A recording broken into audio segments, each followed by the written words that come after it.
श्री राम, जय श्री बालाजी महाराज, जय माता की। पूजा करते करते वो ऐसा कौन सा पल होता है जब हमारा शक्तियों से संपर्क होने लग जाता है। मान लीजिए एक किस्म का कहने की बात यह है कि शक्तियों की भाषा हमें समझ में आने लग जाती है। वो हमसे क्या कहना चाहती हैं, हमारे कान के द्वारा हमारे मन में जो बातें प्रकट हो रही हैं उनकी कृपा से। वो कब ऐसा संपर्क का समय उत्पन्न होता है जब हमें उनके बताए हुए हर संदेश, हर इशारे हमें पता लगने लग जाते हैं। वो ऐसा कौन सा समय होता है जब आप लगातार पूजा करते हो। देखिए, पूजा में शक्ति तो होती है। जब हम किसी भी अपने इष्ट आराध्य की लगातार उनके मंत्र की, उनके पाठ की पूजा याचना, उनके नाम का सिमरन करते हैं, हमारे अंतर की ऊर्जा जो है वो उत्पन्न होती है और प्रकट होती है। क्योंकि हमारा जो शरीर है ना, वो पंच तत्वों से बना है।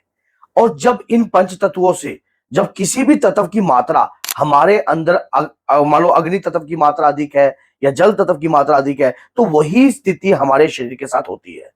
अब जब हम पूजा पाठ करते हैं, तब इन सारे तत्वों की मात्रा जो है बैलेंस होने लग जाती है। मान लो अपने हिसाब से जो एक किस्म का एक लेवल ऐसा बन जाता है जब हमारा परमात्मा से संपर्क होने लग जाता है। मान लीजिए अगर किसी व्यक्ति के अंदर अग्नि तत्व की मात्रा है तो उसके अंदर मलिनता बहुत उत्पन्न रहेगी, विचारों में बार बार मतभेद रहेंगे और बार बार बात पर क्रोध उत्पन्न रहेगा। हर छोटी से छोटी, बड़ी से बड़ी बात पर उसके अंदर जो है क्रोध उत्पन्न रहेगा। और अगर जल तत्व की मात्रा है तो उसके मन का जो विचार है वो जल्दी से जल्दी भटक जाते हैं। विचार में मान लो एक गठन नहीं बनता है, एक दृढ़ विश्वास नहीं बनता है।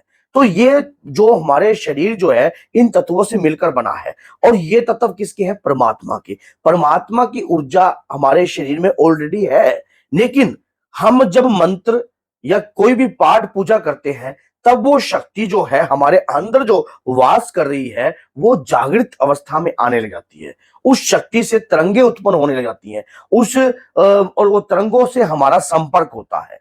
और जब हमारा संपर्क कब होता है, ऐसी कौन सी अवस्था है जब हमारा परमात्मा से संपर्क होने लगता है और उनकी बातें जब हमें समझ में आने लगती हैं। इसके मैं कुछ ऐसे ऐसे सिम्टम्स आपको बताऊंगा जो आपको पता लगेगा और वाकई में वो चीज आपके साथ हो रही होगी, लेकिन आप उस चीज तक पहुंचे नहीं होंगे।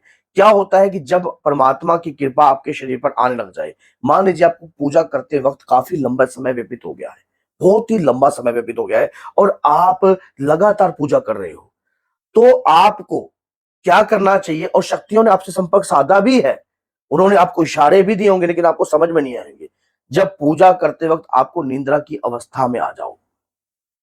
मान लीजिए आप पूजा कर रहे हो और पूजा करते करते आपको नींद आने लग गई है, बहुत है। और जब नींद आपको आती है ना, तो आप ऐसी जगह पहुंच जाते हो जहां आपको पता ही नहीं है कि क्या हो रहा है। और खिंचाव अंदर से ऐसा उत्पन्न होता है कि पूजा कर। मान लीजिए जिस दिन आप कभी एक ऐसा पल होता है जीवन में जब आपका मन नहीं, मान लो कहीं आप बिजी होते हो या कुछ ऐसा हो, तो ऐसा लगता है कि जैसे कोई चीज ना मुझसे ना छीन गई है, कोई चीज ना अधूरापन है। तो ये जो सिम्टम्स अंदर से उत्पन्न हो रहे हैं, ये खिंचाव जो अंदर से उत्पन्न हो रहा है। और जहां भी मान लीजिए आप हनुमान जी के भक्त हो या माँ दुर्गा के भक्त हो, अपने आप ही आपकी आंसुओं की धारा उनके स्वरूप को देखकर बहने लग जाती है। मान लीजिए आपको पता नहीं लगता और बाद में आपको यह अचंभा लगता है कि मैं रोया क्यों? क्या कोई मेरे शरीर पर पित्तर आ रहा है या कोई ऐसा चीज आ रही है मेरे शरीर पे? ऐसा मेरे साथ क्यों हो रहा है? किस कारण हो रहा है? फिर आप किसी और व्यक्ति से पूछते हो या किसी से भी इस चीज के बारे में जान रहे हो, लेकिन उसका उत्तर आपको नहीं मिलता। ये संकेत परमात्मा की तरंगों के हैं कि आपकी उनके साथ जो है एक मैसेज के थ्रू बात हो रही है और ये तरंगे आपके हृदय में उत्पन्न होने लग गई है। अब ये तरंगे वहां तक पहुंच रही हैं जब आंखों से आंसुओं की धारा, कहते हैं कि जब इंसान रोता है ना तो उसका हृदय रोता है और हृदय हमेशा सच्चा होता है। और जब सच्ची आत्मा रोती है तो वो परमात्मा के लिए रो रही है। तो अंदर कुछ है जो जाग गया है, अब वो आपसे संपर्क साध रहा है।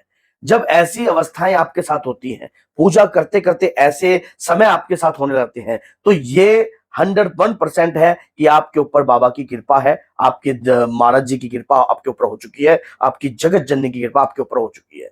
और आपको इस अब और क्या चाहिए? अब आपने उनसे वार्तालाप करनी है, अपने हृदय की बात। जब आप पूजा की अवस्था, जो ये इस प्रकार के सिम्टम्स जिस भी व्यक्ति के साथ होते हैं ना, वो अधिक से ज्यादा किसी से शेयर नहीं करते, क्योंकि एक ऐसे ऐसे सिम्टम्स हैं। अब स्वप्न के माध्यम से आपको ऐसा लगता है कि कोई साधु, संत या कोई देविक या कोई बाल कन्या के किसी भी रूप में आपसे रोज बातें वार्तालाप होती है। ये स्वप्न आपके साथ एक बार नहीं, कई बार हो चुका है। कई बार ऐसा चीजें आपके साथ हो रही हैं। मानो एक बार नहीं हो रही हैं, काफी बार आपके साथ ये चीजें हो रही हैं कि वो चीजें आपसे वार्तालाप कर रही हैं और आपसे बात करती हैं और आप उस बातों को मानो स्वप्न तक याद रहता है, लेकिन जब आप उठते हो वो वार्तालाप याद नहीं रहती, लेकिन ये जरूर याद रहता है कि आप किसी शक्ति के तहत थे और मान लो देखते देखते उसने एक अलग सा ही रूप ले लिया, विशाल रूप ले लिया, शरीर पर एक अलग रूप आ गया। ऐसे ऐसे अगर संकेत आपको दिख रहे हैं तो ये शक्ति आपसे वार्तालाप कर रही है, आपसे संपर्क साध रही है। अब बात आ जाती है कानों में। जब शक्ति आपके कानों में वो आवाज देती है, वो आवाज कब देती है? वो आवाज नवरात्रि के दौरान, आप साधना में बैठे हो या किसी भी ऐसी अवस्था में बैठे हो जब आप मान लीजिए आप किसी व्यक्ति के साथ जा रहे हो, कहीं भी कुछ ऐसा कार्य जहां आपके साथ कोई अनहोनी होनी होती है, तो वो आपके कानों में एक मैसेज आता है कि नहीं, यहां जाना ठीक नहीं है। आपके हृदय में और वो जो एकदम वॉइस उत्पन्न होती है, वो आवाज उत्पन्न होती है, नहीं मैं नहीं जाऊंगा, मुझे अच्छा नहीं लग रहा, मैं ना ना ना मेरा मन ही नहीं कर रहा, मुझे मेरा मन ही नहीं, मेरे अंदर से आवाज ही नहीं उत्पन्न हो रही है। क्योंकि वो वॉइस किसकी है? आपके इष्ट, आपके आराध्य की, जो उस मैसेज को आप संपर्क समझने लगे हो कि कहीं ना कहीं मेरा अगर अंदर से आवाज उत्पन्न नहीं हो रही है तो मेरे इष्ट इस चीज में मनाही कर रहे हैं। अब ऐसा कोई कार्य भी होता है कि जहां आप सोचते हो कि कुछ गलत या होने वाला है या किसी के साथ गलत होने वाला है, तब आप अपने अंदर के मैसेज के थ्रू, अंदर जो आवाज अंदर आ रही है, अब उसके थ्रू आपको आप उसको कहते हो कि नहीं, आप ये काम ना कीजिए।